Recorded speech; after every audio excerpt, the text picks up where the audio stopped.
Hello, I'm Filip Manilov, and today got to Lisson Groove and gonna be showing something very exciting today.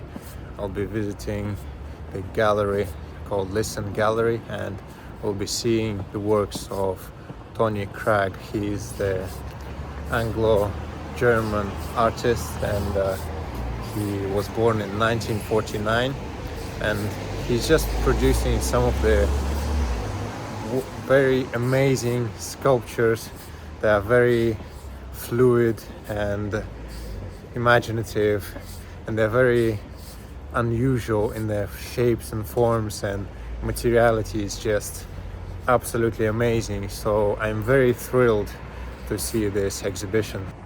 And here it is. That's Lisson Gallery.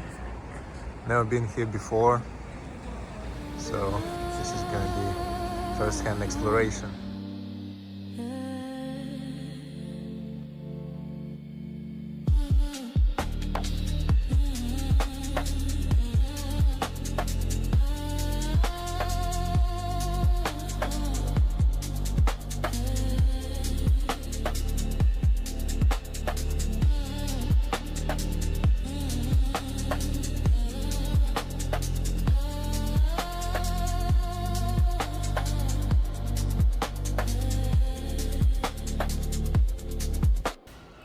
So I'm just walking around and looking at the sculptures, and there's something very special about them, and I've heard that Tony Cragg talks about them, that he's using these materials that are usually applied in some kind of industrial, and there's some kind of use to them, and in this case, working with these sculptures, he's using the material purely in the application of the form and almost creating these imaginative structures. And it's just experimenting with the shapes and lines. It's absolutely brilliant. So there's this kind of pure appreciation of the materiality and what comes within this material and steel, how it interacts with the light and the atmosphere. I just think these fluid shapes as something almost alien to them. There's something that you don't encounter in everyday life, and I think that's one of the things that he's also trying to envision in his artworks, is some of the shapes that are a bit more unusual from the everyday things, and something very abstract, and something that comes from within the process. So from what I've heard, he's saying that he's producing them with the polystyrene, and sometimes there's not exactly an idea of how it's gonna look like, but that shape appears during the process.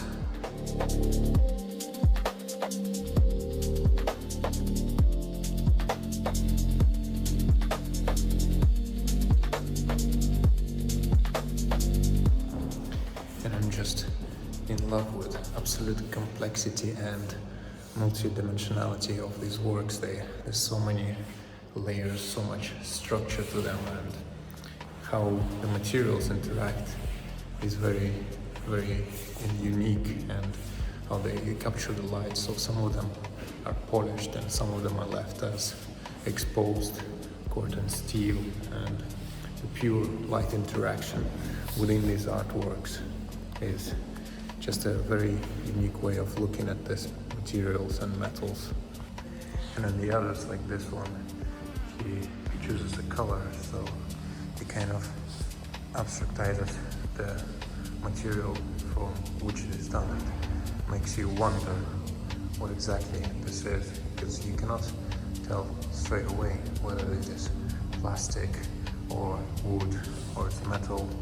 So it kind of creates this interest and illusion of the material, which makes it even more mysterious in a way. Yeah, and honestly, I can't stop looking at them because there's so much that catches my attention. and the pure contrast of the visual appearance with them when they're similar in a way but also so different, and this juxtaposition of the visuality between these works is absolutely stunning.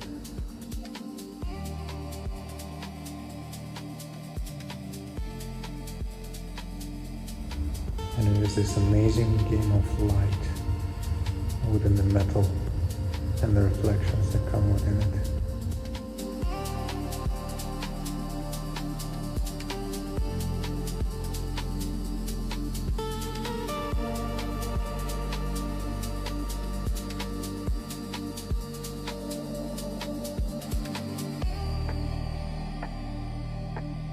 What a beautiful gallery and what a beautiful show by Tony Cragg.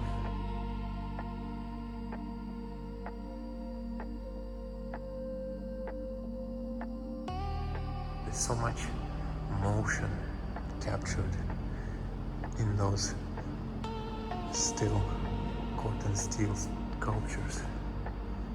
They almost look like these are captured moments. They have been frozen in time.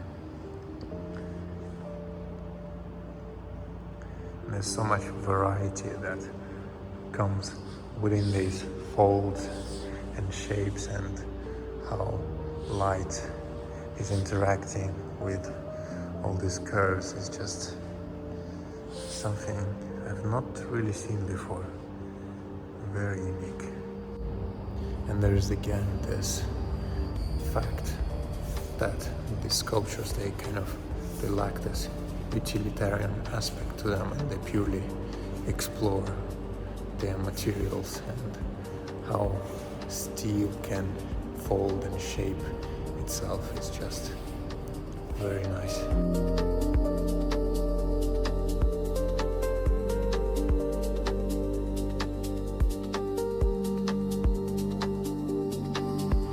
Here we have something a bit more different, also very intriguing.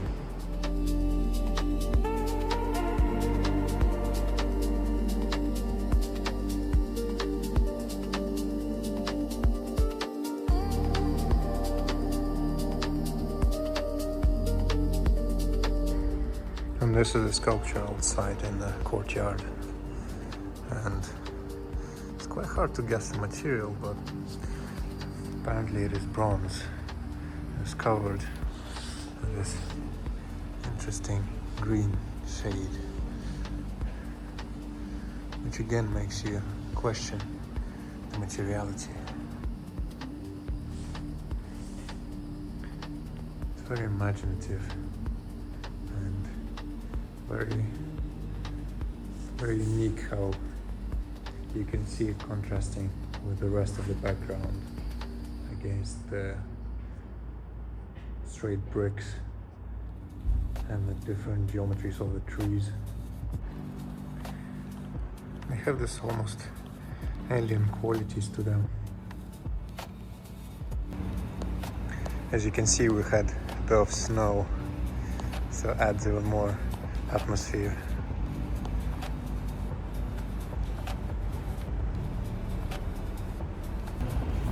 And what I really love about sculptures is the fact that they have so many sides to them and they have so many dimensions, and it is always interesting how the environment will interact with the sculpture and how the sculpture sits within the location, within the place where it is exhibited, and you can walk around it, and it's obviously three-dimensional, and it's just so much more to it. It has a very unique quality to it. As much as I love painting, I absolutely adore sculptures as well. And these particular works by Tony Cragg are very, very unique, and as he's saying that sometimes it's the process that discovers the artwork, and it's only after it has been complete when he's able to evaluate the work he has done. So you see some of the snow is melted and you have the droplets of water. I think this would have been particularly amazing to see on the reflective artworks, where you have a bit more interaction with the light.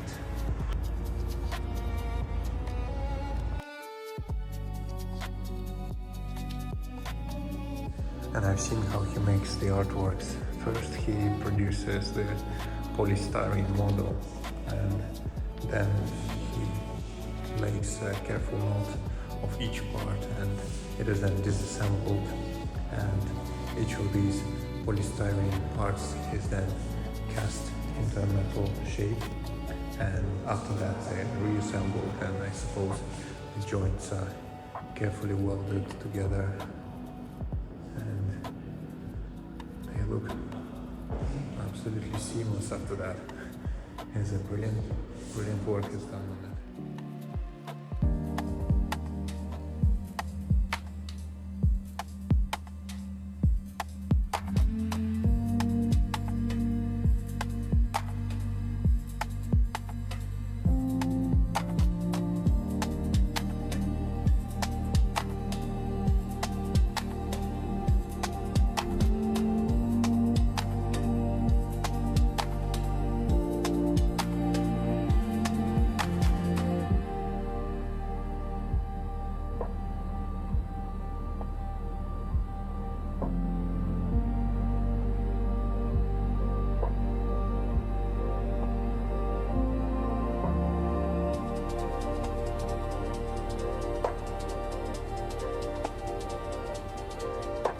Well, thanks for watching. This will be the conclusion of this video. It was really hard to leave the gallery, and subscribe to the channel, leave your comments what you thought about the exhibition. I think you will definitely enjoy some of the other videos that I make, and check out one of my recent videos about Harlan Miller exhibition.